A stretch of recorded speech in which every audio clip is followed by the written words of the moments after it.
spanning the globe to bring you the constant variety of sport, the thrill of victory, and the agony of defeat. The human drama of athletic competition.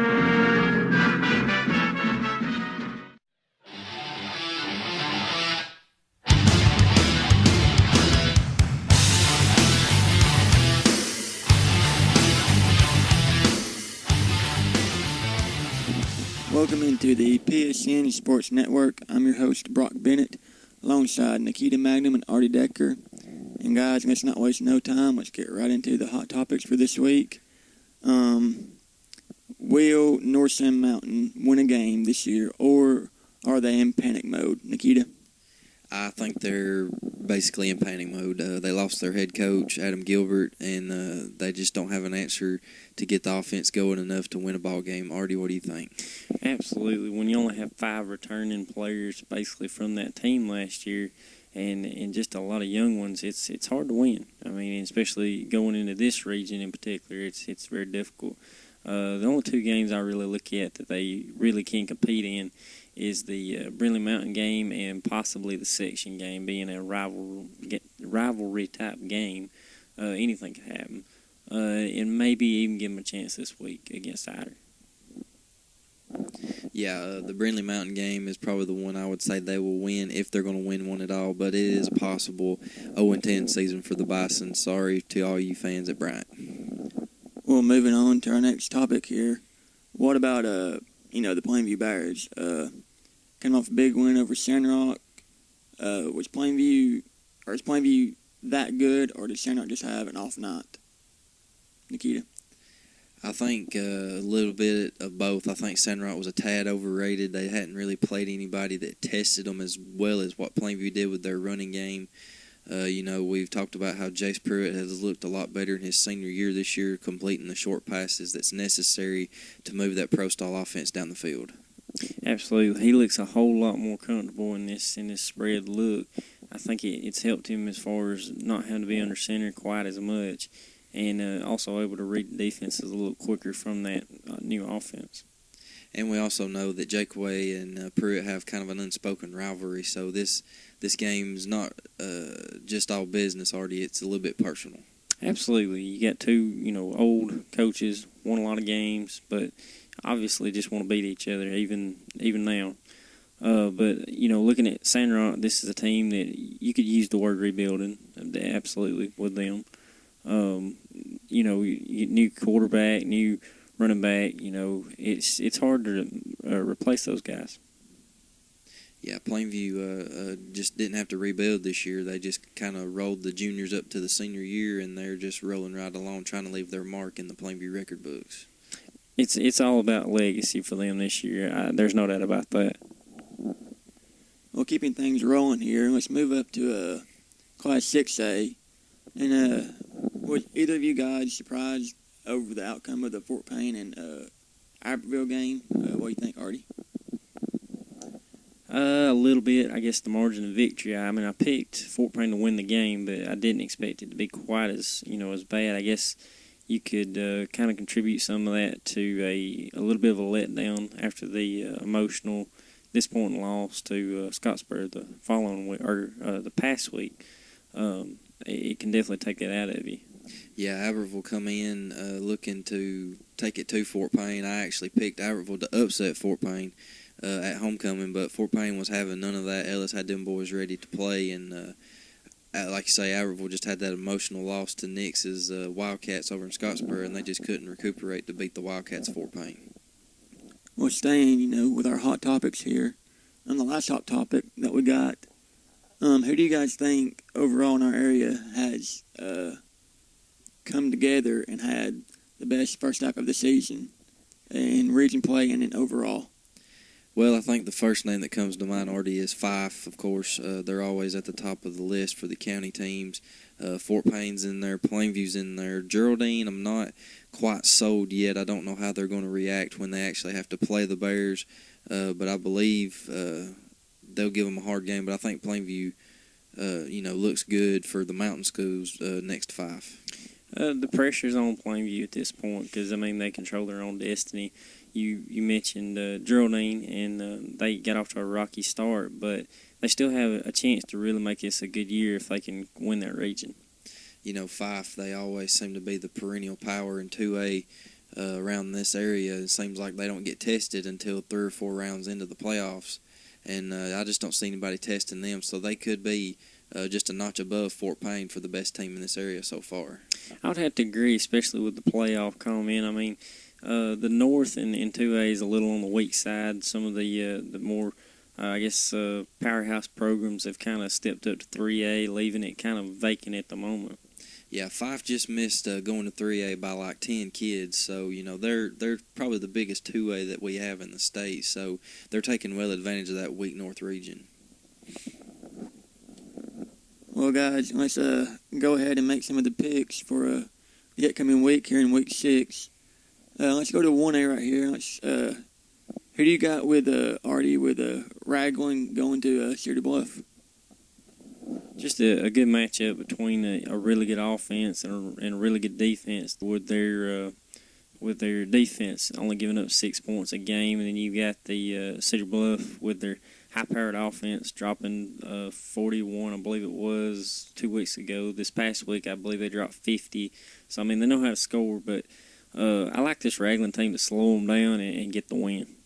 Well, it's going to be hard, Artie, to slow down Cedar Bluff at home. You know, they have a very good fan base. You know, they've been to the state finals a time or two in that 1A, but I think Raglan will give them a good ball game, but I see Cedar Bluff coming out on top. Staying in 1A here, the next game in our area is out of region. Most of these games this week, are out of region. Nikita, your pick on Galesville and Gadsden. Galesville goes into a very nasty Gaston team at the Ridge down there, Artie. You know, they got shut out by Valley Head 18-0. Gaston will have no mercy on them, even though they are a smaller school. I believe that Gaston will just take it out in the first half and not have to worry about it in the second half. I agree. This is a mismatch. You got a hot Bulldog team taking on a team that's trying to find themselves in Galesville, and I don't expect them to find it this week. Well, moving up the ladder here to 2A, we got a Horseshoe Bend at Collinsville. Artie, who's your pick? It's a really interesting matchup. You got a Horseshoe Bend team coming off a loss to Reeltown, which is a really good football team, so they're well tested, and you've also got a Collinsville team coming off I would say a little bit of an embarrassing loss to Cleveland. I believe they'll be motivated, and I like Collinsville to win this thing. Yeah, Panthers looking to rebound after somewhat of a humiliating loss to a Cleveland team that we thought Collinsville would handle very well, but obviously Cleveland had a few surprises in store for the Panthers. Well, Nikita, what about the Sylvania at Fife game? Who do you got, and what do you like about the game?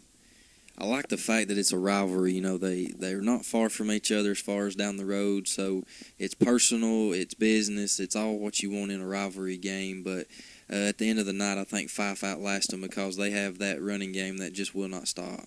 Well, Sylvania, once again, I mean, severely improved from last year. The quarterback's coming along nicely.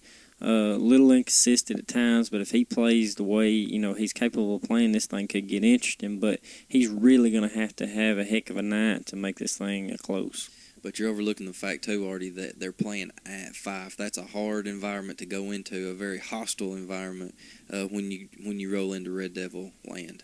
Absolutely, Long Ridgeway Field, it's very intimidating. I mean, there's no doubt about that, but. If you can kind of get in there and just kind of get your feet under you a little bit, you've got a chance. But like you say, with the environment around you, you get off to a bad start, it can get ugly real quick. Well, how about we go up to North Sand, and they got out of this week at home. Artie, does North Sand pick up the first win? I wouldn't bet the farm on it or anything, but is it possible? Yes. This is not that big of a difference between the two. I think Ider's a little bit better, but Not a whole lot better. You got North Sand coming off a close for at least a half with Sylvania, which I think could build confidence in those young kids that they've got.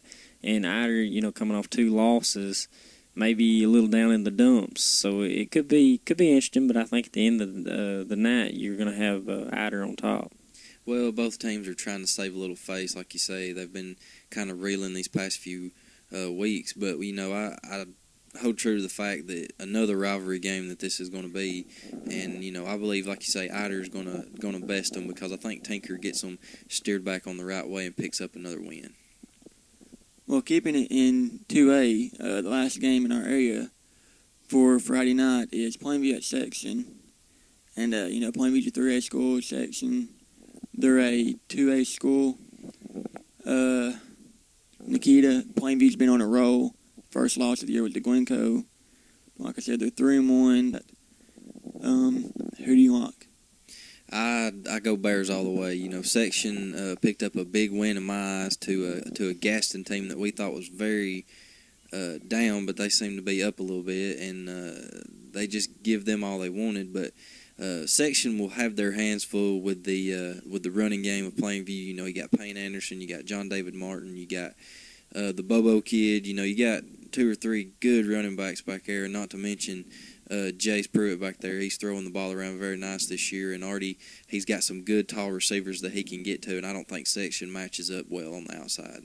Well, Plainview is not Gaston by any means. You've got a much physicaler offensive line, which I think will pretty much dominate the game, and if that is, so you got Payne Anderson back there running the ball, you really probably don't even have to throw it, because Section was unable to stop Fife's run, and I don't see him stopping Plainview's run either. Well, Dale, he'll look at some film from the Fife game, I'm sure, and get his game plan rolling, and him and his coordinators will get that running game going down the hill like he needs to. We'll move into 3A now. Artie, is it an upset, or does Sandrock bounce back? It's probably going to be a bounce back, I would have to say. Crossville just doesn't seem like they understand how to win at this point. They had a decent Hoax Bluff team on the ropes, but was unable to punch them out. And going to Sandrock, it may be just a little bit too much to ask. Yeah, Jackaway plays very well at home, and like I say, Crossville being 0-4 to this point, they just don't handle this very well. I think Sandrock just rolls right on down the field. Well, guys, Geraldine at Sardis is our next game in 3A here. Nikita, Geraldine at Sardis. Overall, who do you like? I'm going to take Lions on this one. Geraldine just never seems to match up well with Sardis, even though everybody thinks they will. Artie will probably agree that Geraldine just don't fare well in this series with the Lions. No, there's definitely a mental block there. This is the type of team that, it's like the monkey on your back. You just can't get rid of them. And Geraldine's been unable to beat Sardis. One guy that comes to mind I feel like is an X factor in this matchup is Keenan Lewis. The kid is extremely hard to stop. And Geraldine's had trouble defensively so far this year, but if the Marcus Davis kid can get going, it could get interesting. Well, guys, let's move to our last couple picks here. Going to 6A now. Let's start with the Hazel Green at Fort Payne game. Already, Fort Payne keep rolling, or does Hazel Green knock them off? I think this thing could get ugly pretty quick. Granted, Hazel Green's a bigger classification, but I believe they only got one win. Maybe 2 at the most so far, which is, pretty mediocre at this point. Fort Payne's coming off the big win over Aberville and also Arab, so they're really on a roll, and I look for them to keep on rolling. Yeah, you got a 4-0 Fort Payne team that don't seem to show any fear, any signs of weakness. And Hazel Green just don't have the firepower to match Ellis's Wildcats, so I'll take Fort Payne. Well, fellas, let's go back a little bit, and let's pick a wild card game. Let's go with the Arab at Gunnersville game. They're rivals as well. Artie, does the kid from Gunnersville make Arab look embarrassed on defense and just overall, or does Arab slow him down? Well, I've got 2 words for you on this pick. Jordan Bentley.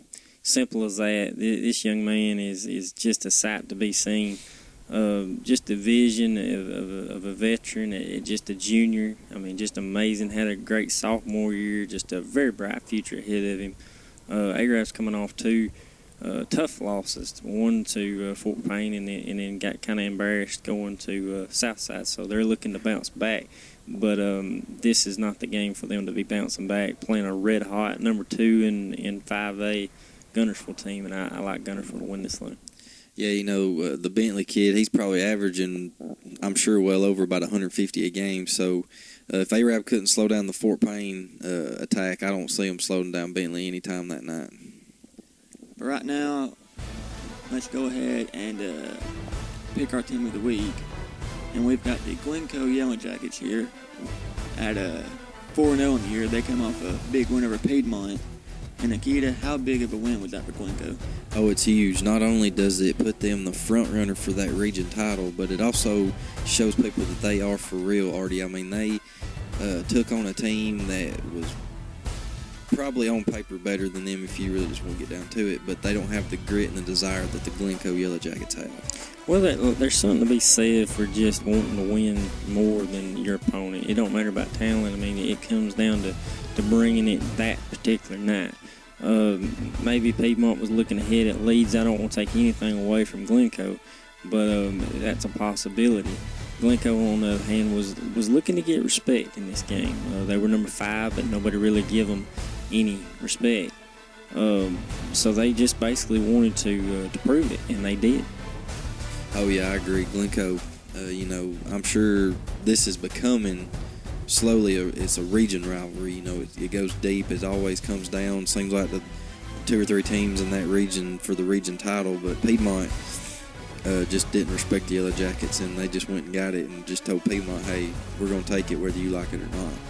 Well, I mean, if you just want to look at a styles clash in this game, you for instance, you got Piedmont like the beauty queen, and you got Glencoe just sort of the old country girl, if you will. It's a contrast between the two, but at the end of the day, the flash and the glamour it didn't work. Yeah, hard work and desire pays off in the long run, as you can see. They squeaked out a 3-point win, but I'm sure on the field it probably didn't look as close as it was on the scoreboard. I'm sure Glencoe brought down the power that they have and just forced their running game down their throat. Well, everyone, now you've got it. We've run down our hot topics, team of the week, and our picks for this week. Guys, any final thoughts before we sign off here? Any shout-outs to anybody? Yeah, I want to give a quick Twitter shout-out to the Albertville Aggies. They added us this week, so we want to give them a big shout-out and a thank you for adding us when they didn't have to. Also, I want to throw in there the Scottsboro Wildcats. Big force to get their support and add us also. We'd like to encourage others to do so, and we're willing to take questions or whatever you got. We're here for you, and we want to know what you want to hear.